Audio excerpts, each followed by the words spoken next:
This is the Trucking Report, produced by Trucking Topics Today. I am your host, Tony Vallejo. The Trucking Report is uploaded weekly to your favorite podcast channel or on YouTube at youtube.com/Trucking Topics Today and provides current headlines and news, as well as stories you may not have heard related to the trucking industry. Please consider supporting the channel by subscribing. And if you are on YouTube, please give us a thumbs up. Let's begin today's show.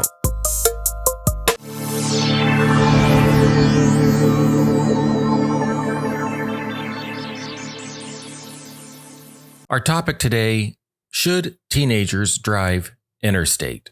While 18, 19, and 20-year-olds can currently operate under a commercial driver's license within a state, federal regulations prevent truck drivers under the age of 21 to drive across state lines. That would change with the Drive Safe Act. This act was formerly known as the Developing Responsible Individuals for a Vibrant Economy Act. The act is in response to the driver shortage, which is a debate in and of itself, by the way, with supporters hoping this will increase the number of potential employees and put more trucks on the road. Let's break down what the act actually says about drivers under 21 operating commercially between states and the pros and cons.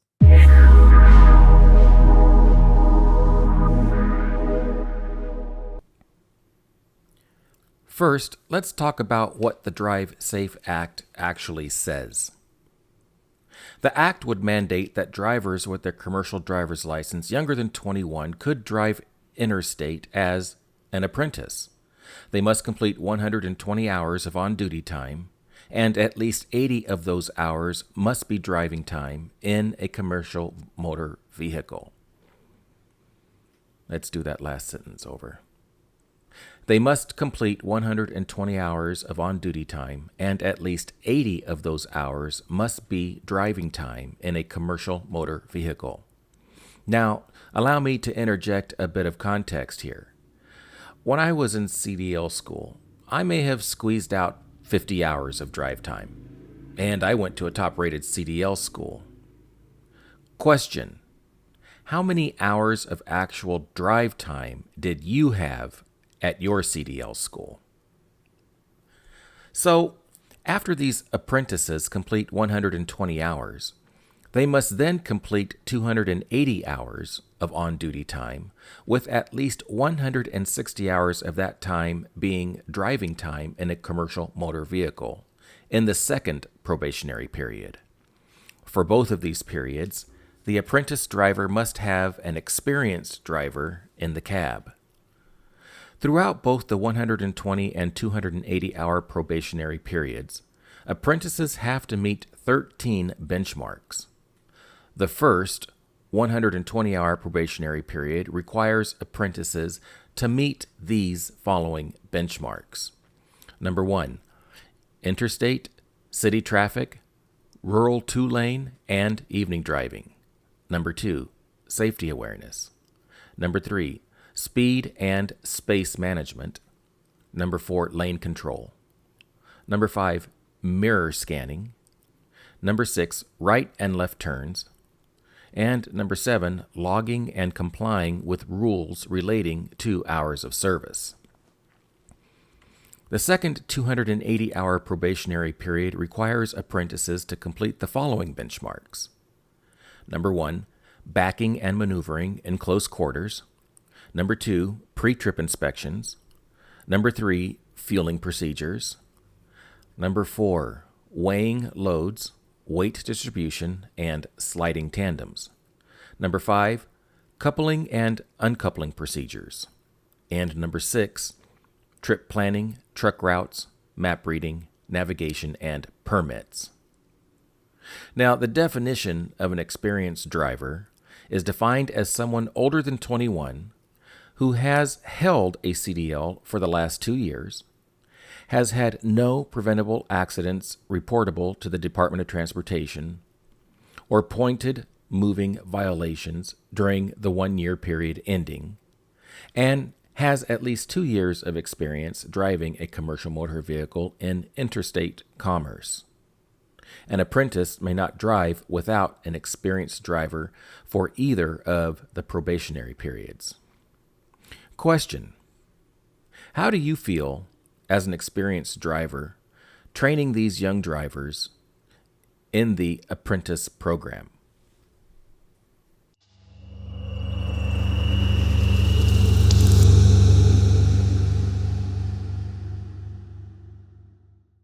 So let's consider some of the pros and cons, with the first being why the act should pass. Young drivers are already on the road in every state you drive in. All 48 contiguous states allow 18-year-olds to obtain a CDL and drive within the state. Alaska has an age limit of 19 years old, and Hawaii is the only state requiring individuals turn 21 before they can obtain their CDL. So, to think the Drive Safe Act would prevent younger drivers from obtaining their CDL is technically not true. They can still obtain their CDL, but they are less desirable higher than someone who is 21 or older and who can drive across state lines. In referencing the American Transportation Research Institutes, or ATRI, predicting truck crash involvement on their 2018 update, drivers aged 20 to 24 have below average convictions for failing to obey traffic signs, improper lane change violations, improper turn violations, and fall below average for disqualified driver violations. One of the most important conclusions from the ATRI's report is that age did not have a statistically significant relationship with events that had the largest impact on future crash risk, which is reckless driving violations, which was a 114% increase, and failure to yield right-of-way violations, 101% increase. ATRI's research on truck crash involvement does not support the conclusion that younger drivers would drive recklessly and fail to yield, increasing likelihood of crashes. Question: what are your thoughts on this information?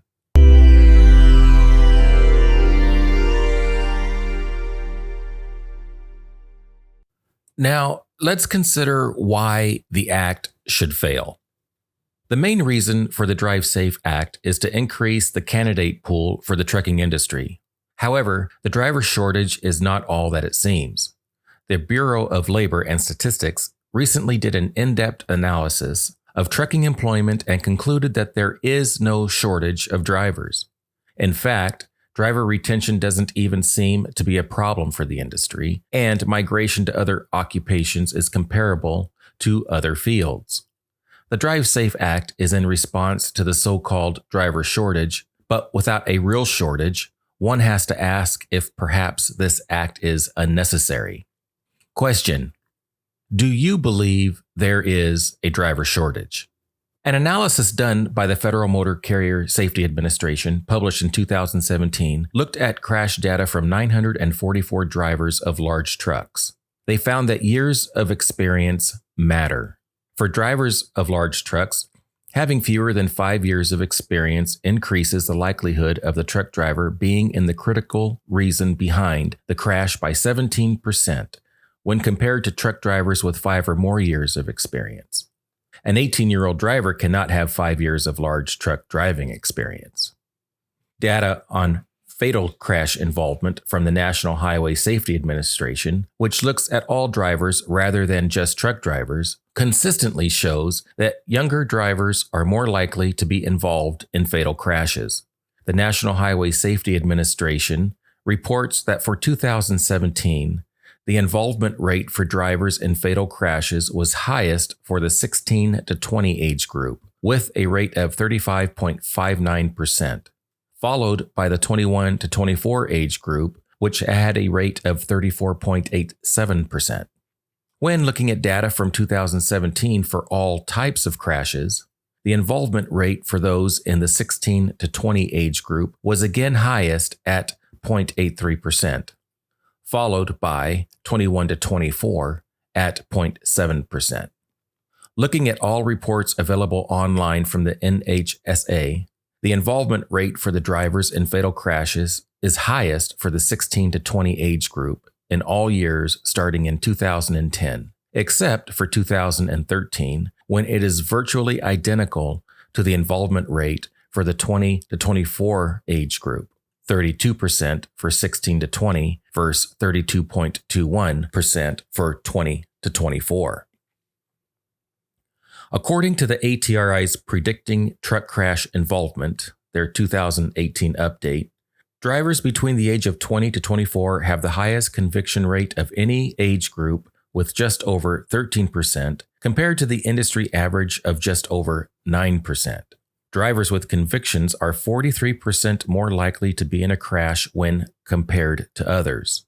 Drivers in this age group are also more likely to have convictions for speeding when compared to other age groups. This age group also has the most convictions for driving too fast for conditions, according to the Predicting Truck Crash Involvement 2018 update.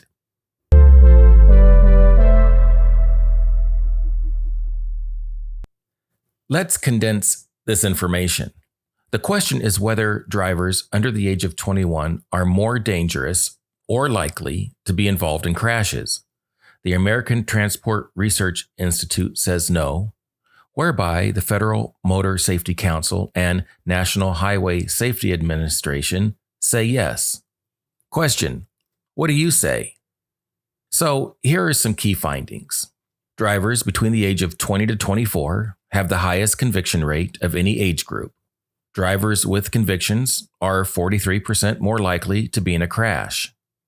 Having fewer than 5 years of experience increases the likelihood of the truck driver being the critical reason behind crashes by 17%.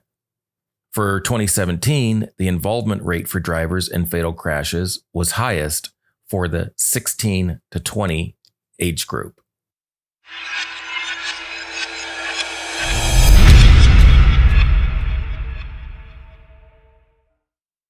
In conclusion, the Federal Motor Carrier Safety Administration is open to the idea of drivers operating between states under the age of 21. They have started a pilot program for qualified military members and veterans called Under 21 Military CDL Pilot Program, designed to increase the number of commercial drivers on the road.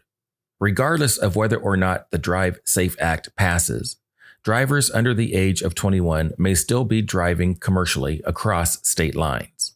The Drive Safe Act would require substantial training for drivers under the age of 21 to operate across state lines, but it is not supported by all trucking and safety organizations. In terms of safety, research conflicts on whether younger truck drivers are more dangerous than older ones, but the overall image seems to be that experienced and older drivers, especially those older than 25, are safer drivers with lower crash rates. There is also the fact that the Drive Safe Act was created in response to a driver shortage that doesn't exist. Regardless, commercial truck drivers under 21 are already on the roads, operating within state lines, and more will soon be on the road with the Federal Motor Carrier Safety Administration program investigating the impact of allowing certain members of the military to drive commercial vehicles across state lines. We'll let you take in all of the above considerations and make your own decision. And be sure to let us know what your thoughts are. You can contact us at news@truckingtopicstoday.com. All sources and articles in the show are referenced in the show notes below. Again, please consider supporting the channel by subscribing. And if on YouTube, please give us a thumbs up. Thank you for joining me today. I am your host, Tony Vallejo. See you next week.